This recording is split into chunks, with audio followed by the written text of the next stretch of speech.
Maybe you feel like your real life hasn't started yet, like you're constantly in a waiting preparation phase, like your purpose is somewhere behind a closed door and you're just sitting there, waiting, overthinking, trying to choose something, trying to figure something out, but you can't. This is a provisional life, a life that feels like a rehearsal for the real thing. But the real thing never seems to start. Hello, I'm Monica and this is my series on the sense of purpose. Other videos are linked in the description. Today we're going to talk about the 4 patterns keeping you stuck. So let's get into it. Paralysis number 1, I can't figure it out in my head. People often approach finding their purpose the same way they approach manifestation. Everything is inside you, look within, just meditate on it. This video will go in a slightly different direction. One of the biggest traps people fall into is believing that they can solve their purpose mentally before they act. And it makes sense why. Thinking feels like progress, it feels productive.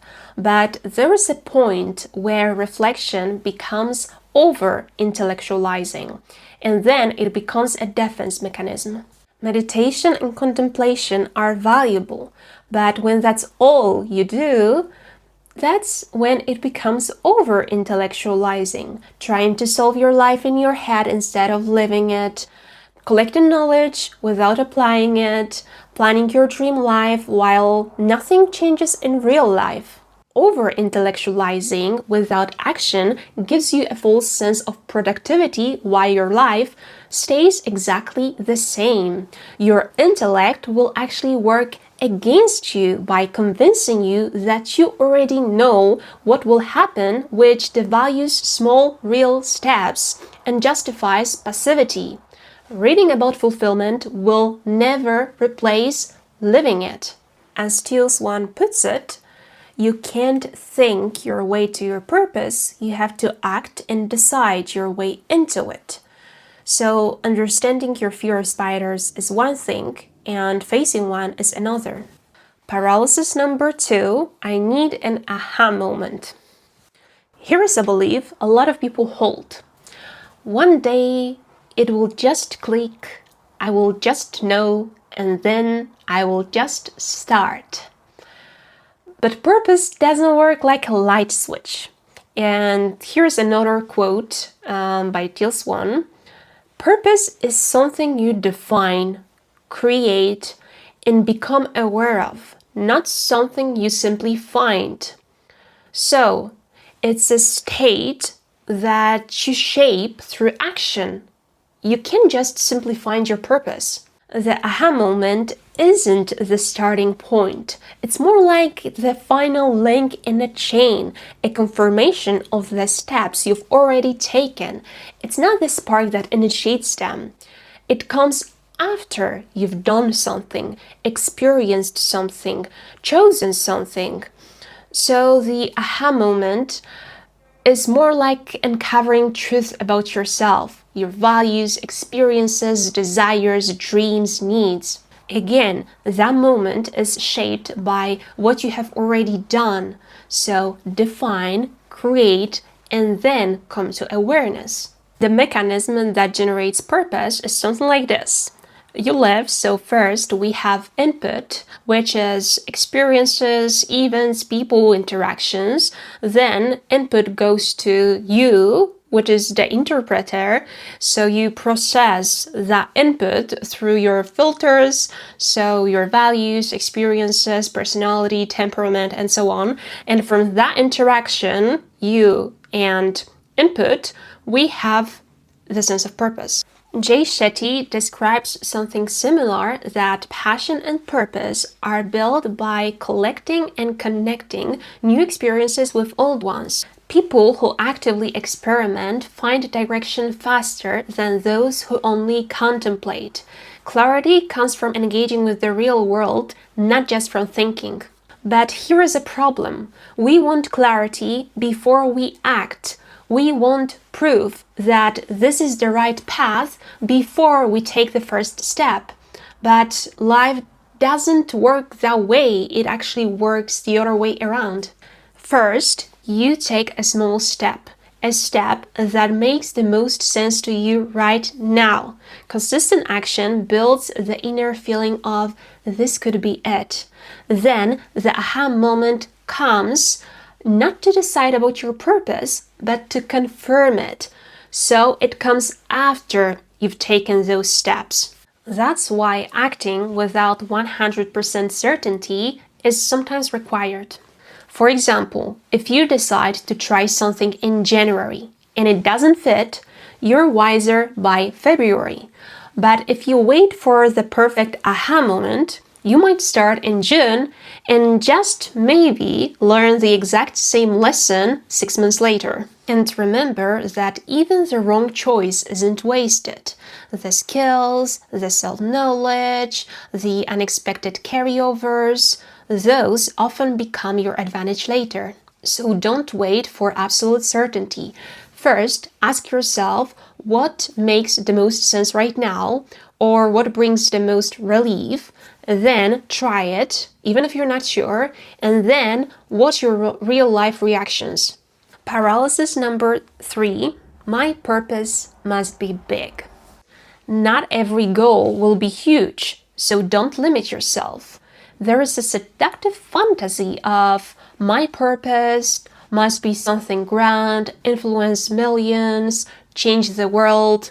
But be honest with yourself. Do you really want that, or are you chasing a trophy?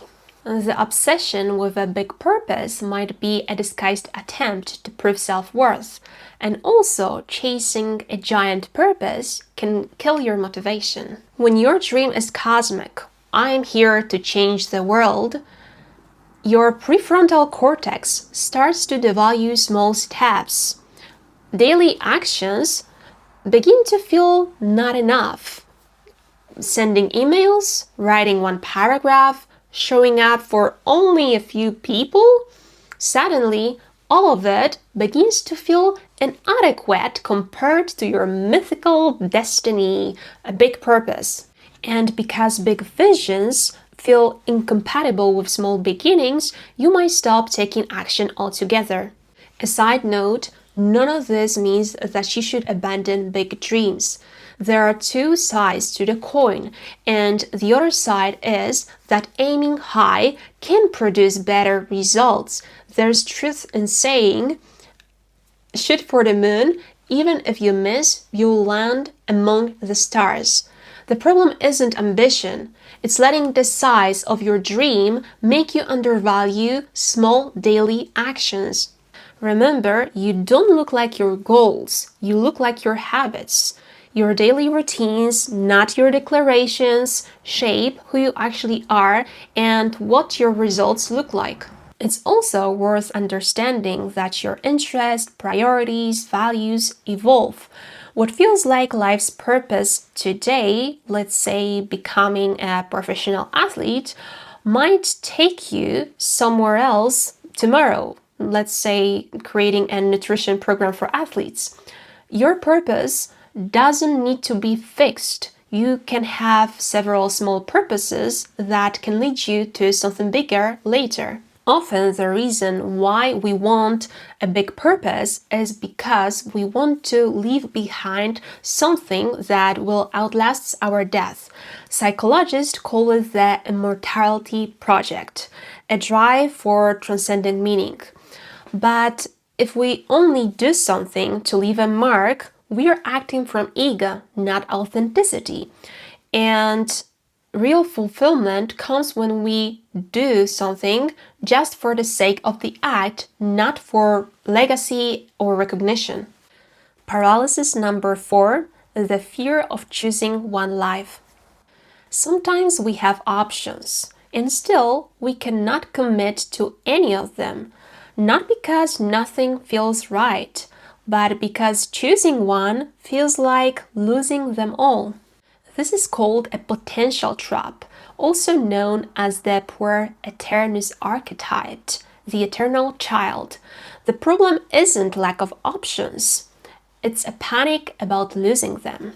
Dr. K compares this person to a stem cell. You can become any cell in the body, a neuron, a heart cell, but until you differentiate, you serve no real function. You are just useless potential. Every concrete decision feels like the symbolic death of all the other version of you that could have existed. To avoid that death, you retreat into a provisional life. Everything you do, your hobbies, your job, your relationships, feels like a rehearsal. You wait for your real life to begin. So, you're stuck in a perpetual departure lounge, standing in front of 1,000 gates, afraid to board a single plane because boarding one means giving up 99 other journeys. By being afraid to waste your life on making the wrong choice, you're wasting it by not choosing anything at all. The only way to actually be somewhere is to tear up the anywhere ticket and board one specific plane. And yes, you lose the rest of the world, but you stop being a homeless passenger living in the waiting room. Sometimes the real meaning is built through the voluntary sacrifice of your potential. And this is where the ego steps in. Dr. K puts it this way: sometimes you're stuck because you cannot bring yourself to be ordinary. The ego accepts two options. You're either the image of success, like Elon Musk, or you're nothing at all. You'd rather suffer spectacularly than take on ordinary effort. Grinding from scratch feels beneath you. So you escape into social media or games where your ego feeds on the fantasy of being someone without the gray, tedious reality of building something. The remedy is a radical acceptance of the gray.